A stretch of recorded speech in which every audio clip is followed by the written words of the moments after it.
আমি আল্লাহ রাব্বুল আলামিন বান্দা তোমার চলার জন্য, আমার এই দুনিয়া দেখার জন্য আমি আল্লাহ তোমাকে এত সুন্দর একটা চক্ষু দান করেছি, যে চোখটা দিয়া তুমি আমার আলো বাতাস দেখতে পারবা। আমি আল্লাহ তোমাকে এমন একটা চোখের নিয়ামত দান করেছি, বান্দা এই চোখ দিয়া দুনিয়ার সমস্ত নিয়ামত তোমরা দেখতে পারবা। কারণ যার চোখ নাই ওই ব্যক্তি জানে চোখের কত বড় নিয়ামত।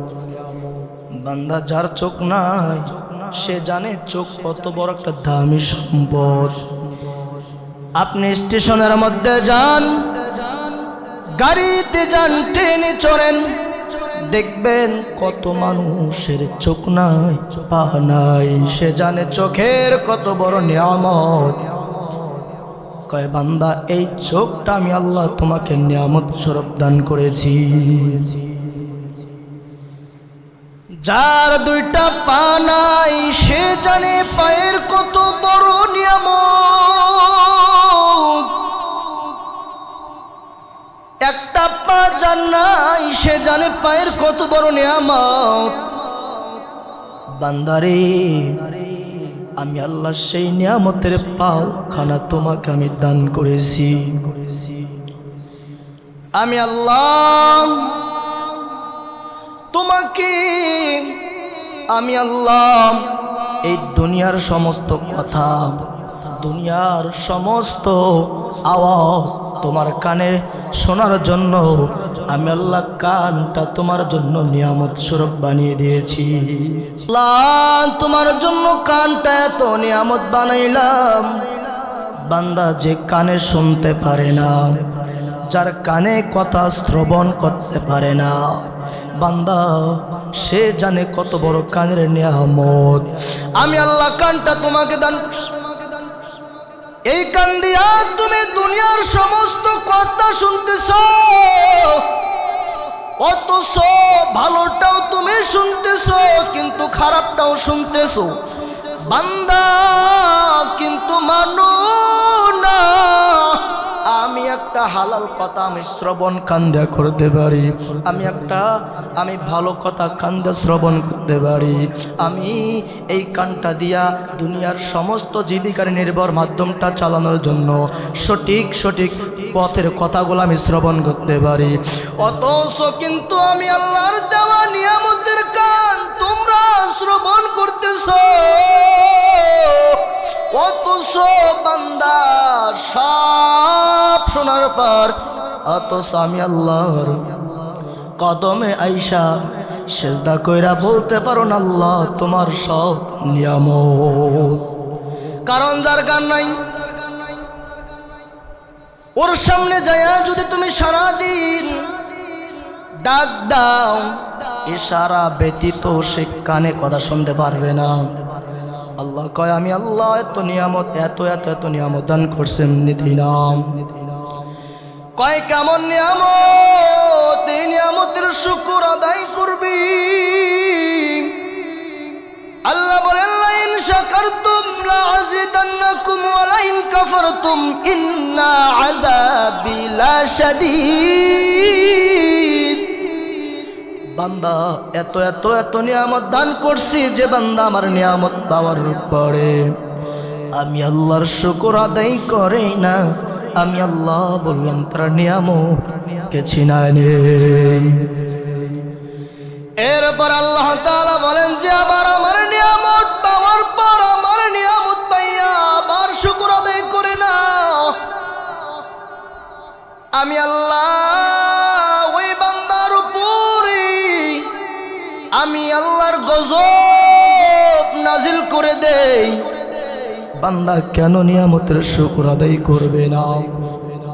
আল্লাহ এখানে বলে কুল্লাউ কানাল বাহরু মিদাদান লিকালিমাতি রাব্বি লানাফিদাল বাহরু ক্বাবলা আন তানফাদা কালিমাতু রাব্বি ওয়ালাউ জিনা বিমিসলিহি মাদাদা। আল্লাহ এই আয়াতের মধ্যে জানায়া দেন, আল্লাহ এই আয়াতের মধ্যে বলে, বান্দা আমি যত নিয়ামত তোকে দান করলাম, আমি আল্লাহ এত এত নিয়ামত দান করছি বান্দা, যদি তুমি সমুদ্রের পানি দিয়াম, যদি কালি বানাইয়াম, তুমি যদি আমি আল্লাহর নিয়ামত লেখা শুরু করতে পারো, কিন্তু বান্দা এই নিয়ামত লেখা শেষ করতে পারবা না। আমি আল্লাহ এত নিয়ামত এত এত এত দান করছি বান্দা, তারপরও শেষ করতে পারবা না। আল্লাহ এই কারণে বলে, সমুদ্রের পানি দাঁড়াইয়া কালি বানাইয়া যদি তুমি আমার নিয়ামত লিখতে চাও, কিন্তু বান্দা তুমি আমার নিয়ামত লেখা শেষ করতে পারবা না। আল্লাহ অপরাধে জানায়, ওয়ালাউ আন্না মা ফিল আরদি মিন শাজারাতিন আকলামু ওয়াল বাহরু ইয়ামুদ্দুহু। আল্লাহ বলে, আমি পৃথিবীর মধ্যে কত গাছ দান করেছি রে যুবক, আমি আল্লাহ এত এত গাছ, এই গাছটা নিয়ামত স্বরূপ দান করেছি।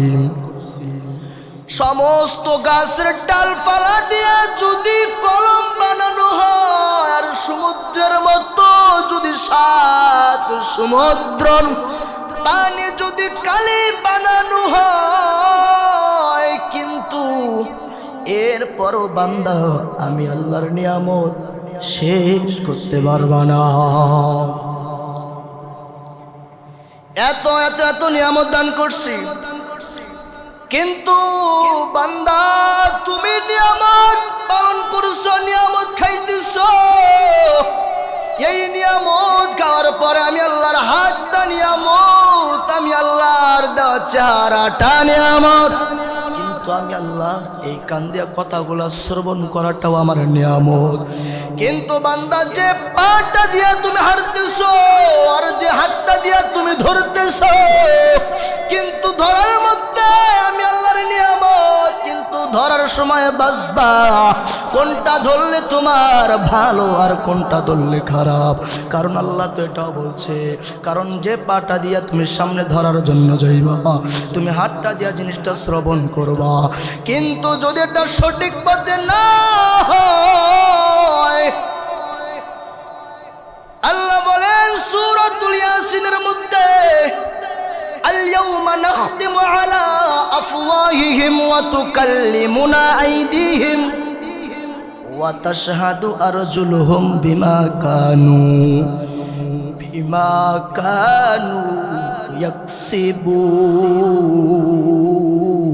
ইয়াকসিবুন। আল্লাহ রাব্বুল আলামিন বলে, বান্দা সব দিছি আমি আল্লাহ, কিন্তু একটা কথা স্মরণ রাখবি, এই যে হাতটা দিয়া তুমি ধরবা, এই আমি আল্লাহ এই আয়াতের মধ্যে বললাম কিয়ামতের ময়দানে কিন্তু আমি আল্লাহ তোমার হাতের জবানটা খুলে দিব। বান্দা এই হাতটা দিয়া ধরছো, কিন্তু এর মধ্যে একটা ভাগ, যদি ভালোটা তুমি ধরতে না পারো, হাতটা তোমার সাক্ষী দায় হয়ে যাবে। আল্লাহর দরবারে হাতটা তোমার সাক্ষী দিবেন। বান্দা এই কারণে ধরার সময় একটা খেয়াল করতে হবে, কয়না সব সাক্ষীময় যখন খুলে যায়, একজন আর একজন পিছনে যখন দাঁড়াবে না, ওই সময় ওই অবস্থায় যখন কেউ কারো পাশে যাইয়া দাঁড়াইয়া তার সুপারিশের জন্য আল্লাহর দরবারে দাঁড়াবে না, কিন্তু বান্দা মুসিবতের সময় হয়, এমন একটা বিপদের সময় হয়, আপনি আমলের জন্য কিয়ামতের মাঠে দৌড়াইবেন, কিন্তু এই অবস্থায় কেউ তোমার পাশে যাইয়া দাঁড়াবে না। অমন তো সময় তুমি যদি সারাদিন চিল্লাইয়া চিল্লাইয়া পড়তে পারো, আজকে আমার এইখানে কেউ নাই, আল্লাহকে যদি বলো, আল্লাহ দুনিয়ার জমিনে আমি থাকার পরে আমি আল্লাহ তোমাকে যখন প্রশ্ন করব। আর তুমি যখন বলবা দুনিয়ার জমিন আমি আল্লাহ, এই 3.5 হাত বটি আমি আপনার কদমে সিজদায় লুটিয়ে দিয়েছি, কিন্তু তোমার হাত যখন বলবে না না ও আল্লাহ আজকে আমার জবানটা খুলে দিয়েছেন, আমি বললাম এই বান্দা ইবাদত করে না। আল্লাহ বলবে আর দেরি নাই, আর দেরি নাই, তাড়াতাড়ি বান্দাকে ওয়াসিকাল্লাযীনা কাফারু ইলা জাহান্নাম যুমারা। আল্লাহ বলবে ফেরেশতা এর সব কথা মানলাম, কিন্তু এর সাক্ষী হাত হয়ে গেছে, তার সাক্ষী আজকে চেহারা হয়ে গেছে, তার সাক্ষী আজকে গায়ের চামড়াটা হইছে, যার কারণে আমি আল্লাহর সব বাদ দিয়াম, তার কাছের জিনিস, তার কাছের চামড়া, তার পাশের জিনিস, তার গায়ের জিনিস, গায়ের হাত, তার অংশখানা সাক্ষী দিছে, সে কখনোই আমলদারি না। আমি এই কারণে বললাম ফেরেশতা দাও, তার দ্রুত জাহান্নামে দাখিল করে দাও। কারণ আমি আল্লাহ প্রত্যেকটা জিনিসের মধ্যে সুন্নত আখড়া দিছি, কারণ আমি আল্লাহ একটা ক্যাটালগ তোমাদের মধ্যে ঢুকায়া দিয়েছি, কিতাব কালামুল্লাহ কুরআন আর রহমতের নবী, ওয়ামা আরসালনাকা ইল্লা রাহমাতাল লিল আলামিন। আমি আয়াতের মধ্যে একটা ঘটনা দিয়ে বুঝাইছি। কেমন ঘটনা? বান্দা চলার জন্য আমার কালামুল্লাহ শরীফ কোরআন, কিন্তু এরপরে এটা মানার জন্য, এটা ধরার জন্য আমার নবী রহমতের, আল্লাহর রহমতের, আল্লাহর নবী, মায়ার নবী, দয়ার নবী আমার একদিন কেমন রহমতের নবী আমার, এক ইহুদি একটা কুকুর পুষতেছেন, কুকুরটা বড় বড় বানাইতেছেন, একটা কুকুর ছোট থেকে লালিত পালিত করে বড় বানাইছেন। আমার রহমতের নবীকে ওই কুকুরের সবলে তাকে দুনিয়া থেকে বিদায় করবেন। আল্লাহর পয়গম্বরের কাছে ওই ইহুদি যাইয়া দাওয়াত দেয়, ও রহমতের নবী আমার বাড়িতে আপনার দাওয়াত, আমি আপনাকে আমার বাড়িতে মেহমান জারি করব, আপনাকে দাওয়াত দিলাম। ইহুদি চিন্তা করতেছেন আমি তো আল্লাহ রহমতের নবী, আমি যদি ইহুদির বাড়িতে দাওয়াতে যাই এটা কেমন দেখা যায়? আল্লাহ তো আমাকে নবী বলে দুনিয়াতে সাব্যস্ত করছে, আমি কেমনে যাব? এই নবী আমার এই চিন্তা করলো। আল্লাহ অপর দিক থেকে জিব্রাইলকে ডাক দেয়া কয়, ও জিব্রাইল তুমি যাও নবীকে বলো যেন এই দাওয়াতটা গ্রহণ করে ইহুদির বাড়িতে দাওয়াতে যায়। আল্লাহর নবীর কানে এসা জিব্রাইল আওয়াজ দিয়া দিলাম, নবী সঙ্গে সঙ্গে ওই ইহুদির দাওয়াতটা গ্রহণ করে নিলেন। গ্রহণ করার পর নবী আমার তারপরের দিন আবার ওই ইহুদের বাড়িতে দাওয়াতের উদ্দেশ্যে বের হয়ে চলে গেলেন। আল্লাহর নবী ওই ইহুদের বাড়িতে যাইয়া ঢুকছে। ইহুদি দেখার পর তার কাছ থেকে একটা চেয়ার নিয়ে এসে নবীকে বসার জন্য বাহিরে দিলেন। ইহুদি বাহিরে দিয়া এবার ঘরের মধ্যে ইহুদি প্রবেশ করলেন, যাইয়া ওই কুকুরটাকে ডাক দিয়া কয়, কুকুর আমার, আমি তোকে ছোট থেকে নিয়া আমি বড় বানাইলাম। ও কুকুর, আমি তোকে ছোট থেকে নিয়া বড় বানাইছি, এমনিতেই বানাই নাই। এ আব্দুল্লাহর সন্তান মুহাম্মদ কে তুই ধ্বংস করবি। ও কুকুর যা যা, আর দেরি করিস না। কুকুর আর দেরি করে না। কুকুর এই কথা শোনার পর আমার রহমতের নবীর পায়ের কিনারায় যা দাঁড়াইছে, দাঁড়াইয়া নবীর চেহারার দিকে দেখিয়া ওই কুকুর চেহারাটা বারবার দেখতেছে। আর এই কুকুর চিন্তা করতেছে, হায়রে এত সুন্দর চেহারা, এমন রহমতের নবী যার চেহারা দেখলে বেদরমিরা কালিমা পয়রা মুসলমান হয়ে যেত। কুকুর সামনে যায়া বসে পড়ছে, আর দেখে না। এত সুন্দর চেহারা, আল্লাহর এত সুন্দর পয়গম্বর, আমি তাকে ধ্বংস করব, তাকে আঘাত করে দুনিয়া থেকে বিদায় করব, না, এটা হতে পারে না। আমি কখনোই এই নবীকে আঘাত করব না।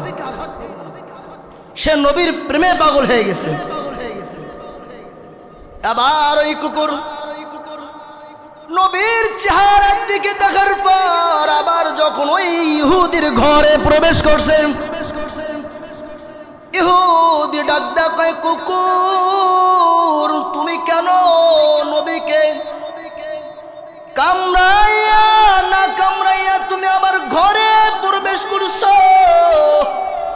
ইহুদি যখন কুকুরকে এই কথাটা বললেন, কুকুরকে আবার বলতেছে, কুকুর আর দেরি করিস না, কুকুর যা যা যা তাড়াতাড়ি ওই নবীকে বিদায় করে দে। কুকুরকে যখন বারবার বলতেছে, কুকুর কয় না, এই নবীকে বিদায় করা যাবে না। কুকুর আল্লাহর কাছে ফরজ জানায়, হে রবে মালিক, আমার জবানটা তুমি খুলে দাও। ও আল্লাহ, আমার জবানটা আপনি খুলে দাও। এমন আপনার পাঠানো পয়গম্বর, এর চেহারা দেখে আমি পাগল হয়ে গেছি। ও আল্লাহ, আমার জবানটা খুলে দাও, আমি এই বেধর্মীকে আমি আমার ভাষায় বুঝাইতে চাই। আল্লাহ আকবার। কুকুরের জবান আল্লাহ খুলে দিলেন। ওই কুকুর জবান যখন কুকুরের খুলে গেল, ইহুদিকে ডাক দেখায়, ও ইহুদি, তুমি আমাকে ছোট থেকে বড় বানাইছো, পালছো, কিন্তু কেন এই মোহাম্মদকে ধ্বংস করার জন্য, মোহাম্মদকে উক্ষত্র করার জন্য। ও ইহুদি শুনে নাও, না না না না, তার আমি এত প্রেমে পাগল, তার চেহারা দেখে আমি এত মগ্ন হয়েছি। এ আর কেউ না, এ তো আমার আরসালনা ইল্লা রাহমাতাল লিল আলামিন নবী, এরকে আমি ছবল মারতে পারবো না। তার চেহারার মধ্যে এত এত এত এত মায়া, তার চেহারার মধ্যে এত নূর আর এত আলো। ও বেধর্মী, আমাকে আপনি তাড়াইলেও মেরে ফেললেও আমি পারবো না।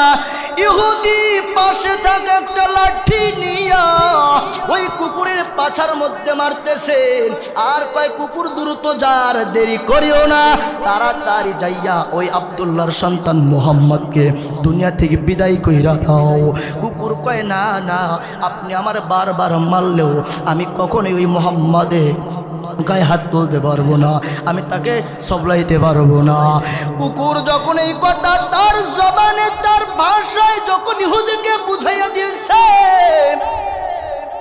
এই সময় ইহুদি বুঝতে পারলো, কুকুর যদি একটা নাপাকি জিনিস যদি ওই নবীকে চিনতে পারছে, আব্দুল্লাহর সন্তান মোহাম্মদ, আল্লাহর পাঠানো পয়গম্বর, এই কুকুর যদি বুঝতে পারে আমি ইহুদি, আমি মানুষ, কেন আমি বুঝবো না রে, আমি কেন বুঝতে পারবো না?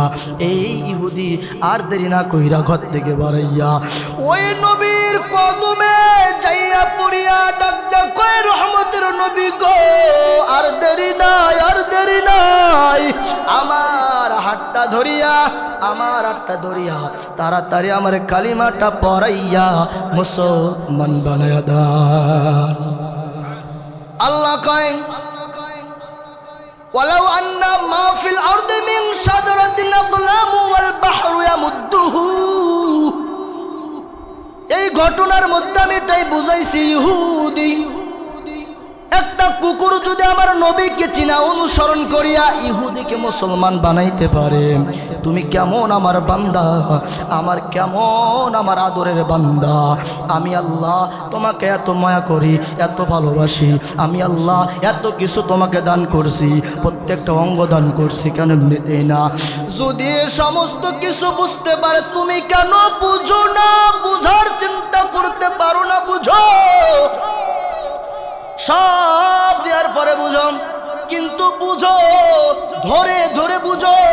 এই কারণে বুঝাইলাম, এমনিতেই বুঝাইলাম না, বুঝাইলাম এই কারণে, বান্দা তোর 3.5 হাত বডি আমি আল্লাহর কদমে সেজদায় ফালাইয়া আমি আল্লাহকে ডাক দাও, আমি আল্লাহ তোর সব গুনাহ মাফ করতে রাজি আছি। মাফ করবেন কেন? কয়, আমি আল্লাহর কদমে যখন সিজদায় ফালাইয়া চোখের পানি ফালাইব, আমি আল্লাহর ডানে তাকাইব না, বামে তাকাইব না, আমি আল্লাহ সোজা তোর দিকে তাকাইব। আয় বান্দা, যখন আমি আল্লাহর কাছে চাইবা, আমি আল্লাহ ফেরেশতাদের সাক্ষী রাখিয়া আমি আল্লাহ তোর গুনাহ মাফ করতে রেডি হয়ে যাই। সুবহানাল্লাহ। আল্লাহ এই কারণে আমি আল্লাহ কোনো কিছু তোমার কাছে চাই না, আমি আল্লাহ তোমার কাছে চাই শুধু একটাই, 5 বেলার নামাজ। 5 বেলার নামাজ আল্লাহ তাআলার কাছে গ্রহণযোগ্য। আল্লাহ কয় কোনো কিচ্ছু চাই না, আমি আল্লাহ তোমার কাছে চাই শুধু 5 বেলার নামাজ। অথচ আমরা এই নামাজের সাপোর্টই করি না, ঠিক কিনা? তাই বান্দা দুনিয়া তো সব ধরো, কিন্তু তুমি আমার এই নামাজটা ধরো না।